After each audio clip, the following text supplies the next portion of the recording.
I ask you, my friends, why in this infinite expanse of heaven is there but one throne, one voice, one ruler? Look upon the throne, brothers. Do you not feel that the glory should be ours? I will ascend above the heights. I will establish my throne above the stars of God. Why should we serve when we are born to rule? Join me, and we shall cast down the tyranny of the throne for the glory of the highest.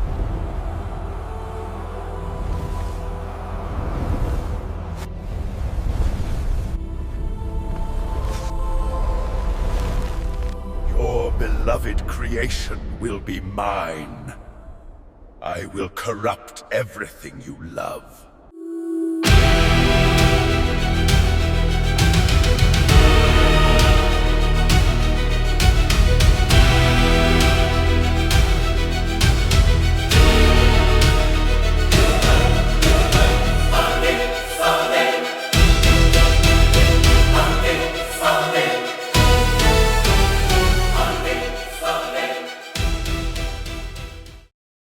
In the vast expanse before creation, as humanity knows it, when only the heavenly realms existed in radiant perfection, there was order, harmony, and beauty that surpassed comprehension. At the center of this celestial realm stood the throne of divine authority, surrounded by countless angels who served with joy and reverence. Among them was one whose brilliance surpassed all others. His name was Lucifer, often called the morning star. His radiance shone like the first light of dawn.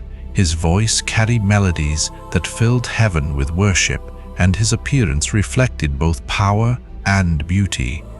He was adorned with shimmering armor that gleamed like polished gold, wings of dazzling white light, and a crown-like glow that marked him as one highly honored among the heavenly host. Lucifer held a position of influence and admiration. Many angels looked to him with respect, following his lead in worship and service. He stood closer to the divine throne than any other created being, entrusted with responsibilities that reflected his abilities. His music was said to resonate through the entire realm, inspiring unity and praise. Yet within this exalted role, something subtle began to change. As Lucifer observed his own splendor, a thought emerged, one that would grow into something dangerous. He began to admire his own beauty. All this glory, yet I am the brightest. His own power and the admiration of others. Instead of directing honor toward the one who created him, he began to imagine that he deserved more. Pride, the ancient seed of rebellion, took root. What began as a fleeting thought became a fascination. Lucifer wondered why only one throne ruled heaven. Why should he, so radiant and gifted, not share that authority? I ask you, my friends, why in this infinite expanse of heaven is there but one throne, one voice, one ruler? Look upon the throne, brothers. Do you not feel that the glory should be ours? We will ascend and take our rightful place. I will ascend above the heights. I will establish my throne above the stars of God. Slowly, ambition took shape. He began to whisper these ideas to a small group of angels, questioning the structure of the celestial order. His words were subtle, wrapped in reasoning and flattery. Some listened with uncertainty, others with intrigue. Over time, his influence grew. A number of angels began to gather around him, captivated by his charisma and convinced by his arguments. Lucifer's pride deepened as he realized how many followed him. The desire for power transformed into a determined plan. He would ascend, he would claim a throne, he would raise himself to a position equal to the divine authority. I will ascend above the heights. I will establish my throne above the stars of God. The harmony of heaven began to fracture, while many angels remained loyal, disturbed by the whispers of rebellion. Others pledged themselves to Lucifer. He began to speak openly, proclaiming his intention to rule. His light shifted in tone, once pure and reflective, now tinted with self-centered ambition. The moment of decision arrived when Lucifer declared that he would establish his own throne and lead heaven under his authority. Why should we serve when we are born to rule? Join me, and we shall cast down the tyranny of the throne. Shock rippled through the celestial hosts. What had seemed unthinkable was now unfolding. The rebellion was no longer hidden. Lucifer's armor darkened, reflecting his changing heart. The brightness of his wings dimmed, streaked with shadows. Still, he stood defiant, confident that his power and following were enough to challenge the established order. In response, loyal angels rallied together, their armor shining with renewed resolve. The alarm of heaven sounded, signaling that the harmony once held was now threatened. Two vast hosts formed, one under Lucifer's leadership, the other firmly aligned with the throne. Tension filled the heavens as both sides prepared for confrontation. Then, the first clash erupted. Glowing weapons met with bursts of light, wings collided in fierce struggle, and the realm that once resonated with music now shook with conflict.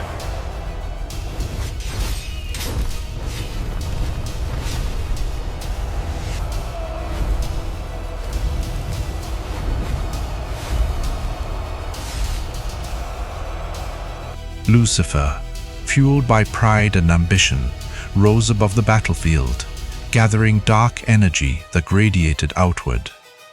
His form began shifting further, wings darkening completely, his once radiant glow turning harsh and corrupted.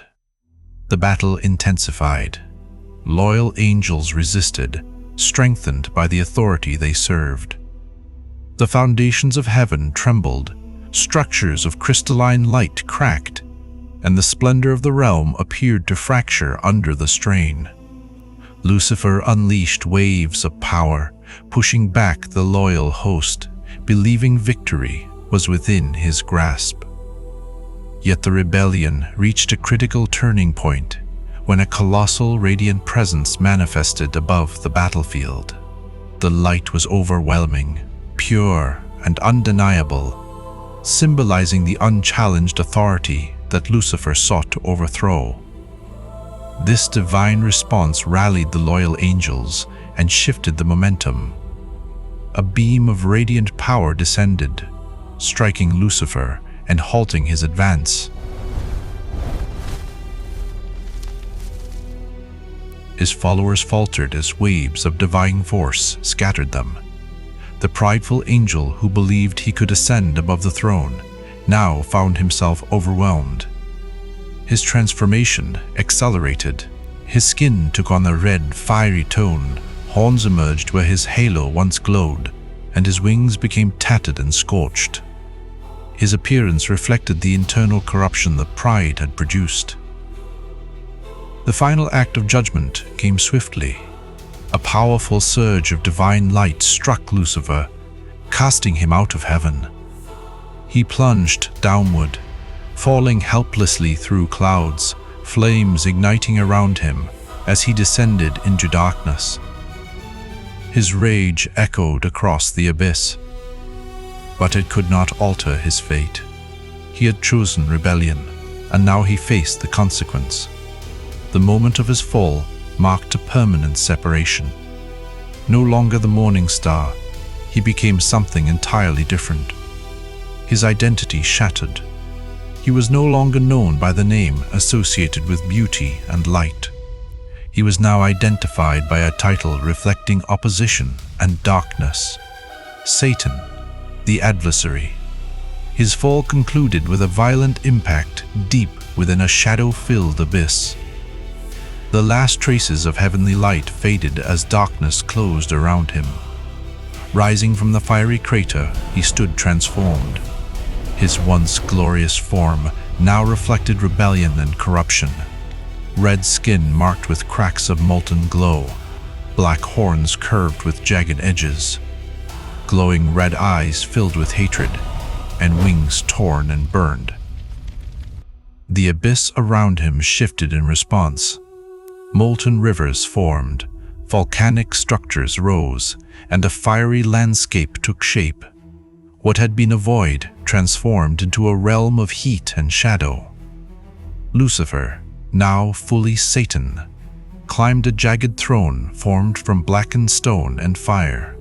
Flames spiraled upward as he declared dominion over this new environment. Fallen angels, likewise transformed, descended into the abyss, rising from fiery craters in confusion and sorrow. They gathered around the throne, their appearances altered by rebellion. The once harmonious hosts of heaven now stood twisted, their armor corrupted and wings darkened. Satan claimed authority over them, positioning himself as ruler of the underworld. A symbolic coronation occurred as demonic followers bowed before him. His horns resembled a dark crown, signifying his new identity and role. The darkness deepened, and the realm solidified into a structured domain. A fortress arose, towering walls built from obsidian and fire, forming a citadel under Satan's command. Inside, dark forges glowed, as molten metal was shaped into twisted weapons. The armies of the fallen prepared themselves, no longer servants of light but instruments of corruption. Satan stood upon his throne, surrounded by rivers of lava and pillars of flame. He looked upward toward the realm he had lost. I declare myself ruler of this new realm. His expression filled with bitterness. His pride had led him to this point, yet he did not turn toward humility or remorse. Instead, he vowed revenge. His ambition now focused on opposing all that the divine authority cherished. Your beloved creation will be mine. I will corrupt everything you love. He summoned shadows, shaping them into spirits of deception.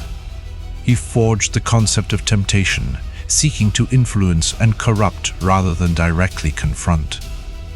A fiery portal opened before his fortress, providing a pathway toward realms beyond the underworld. His legions gathered, preparing to advance under his leadership.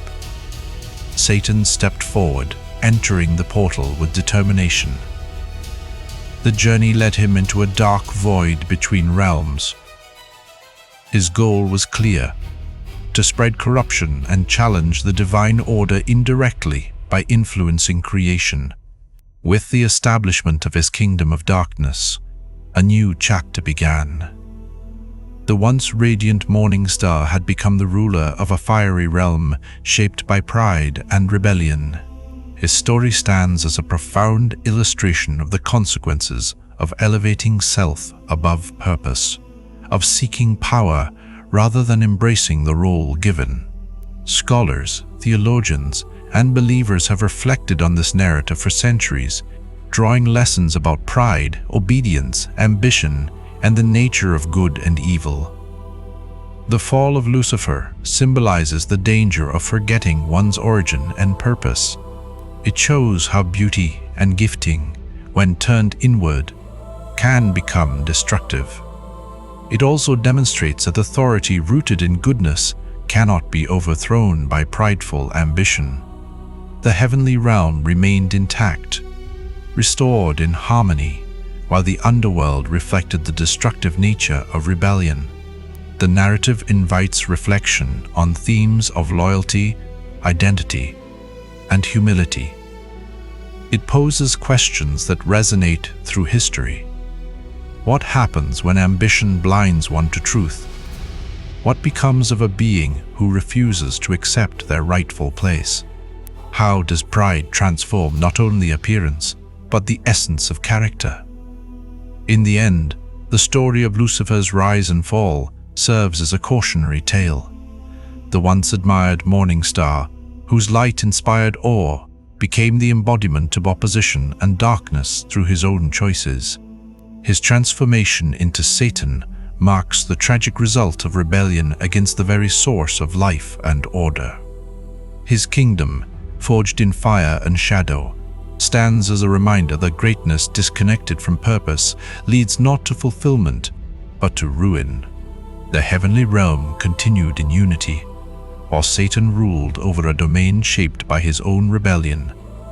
His story endures as a powerful example of how pride and ambition, when unchecked, can bring about a fall from unimaginable heights. It teaches that true greatness is found, not in elevating oneself above others, but in embracing the role one was created to fulfill. The tale echoes across generations, reminding listeners that even the brightest light can become darkness when it turns away from its source, and that the consequences of such a turn can shape the destiny of countless others.